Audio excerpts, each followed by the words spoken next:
tout de suite aller au Hub, retrouver Mathilde Moreau, parce que pour qu'on démarre sur de bonnes bases, on va parler un petit peu des faits, on va voir qui en France paye des impôts et est-ce que justement tout cela est juste. Donc je vais retrouver Mathilde. Alors Mathilde, il y a une question, est-ce que c'est vrai, parce qu'on entend beaucoup cela, est-ce que c'est vrai que la majorité des Français, de ceux qui nous regardent, eh bien, ne payent pas d'impôts directs en tout cas? Oui, tout à fait, c'est vrai, Loïc. L'impôt sur le revenu, vous le voyez bien, seulement 45% sont imposés. Cela représente 19 millions de foyers fiscaux sur les 41 millions de foyers fiscaux. Cela représente donc près de 55% de foyers non imposés. Alors, cet impôt sur le revenu, on l'a dit, c'est les foyers les plus aisés, et notamment les 10% les foyers les plus aisés.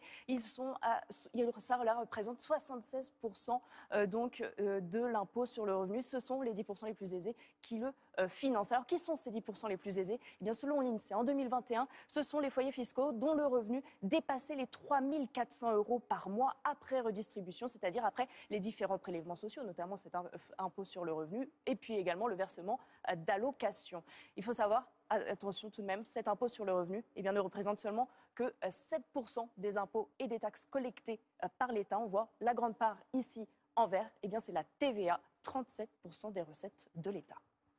Alors, on le voit, hein, Mathilde, il y a une grosse redistribution. Et justement, est-ce que cette redistribution, elle permet de réduire les inégalités en France ? Eh bien oui, on va regarder ça tout de suite. Avant redistribution, on le voit ici, c'est les 10% les plus modestes, ont un niveau de vie en moyen à 4 280 €. Les 10% les plus aisés par an, 4 280 € exactement. Par an. On passe à 95 000 pour les 10% les plus aisés. On a donc des revenus 22 fois supérieurs par rapport aux 10% les plus modestes. Après redistribution, donc après tout ce qui est prélèvements sociaux ou versement des allocations familiales, on le voit, chez les 10% les plus modestes, le niveau de vie moyen par an augmente, on dépasse les 11 000 €. Pour les 10% les plus aisés, il diminue, on passe à 72 000. L'écart se réduit donc grâce à la redistribution, on n'est plus qu'à 6,5 fois supérieur.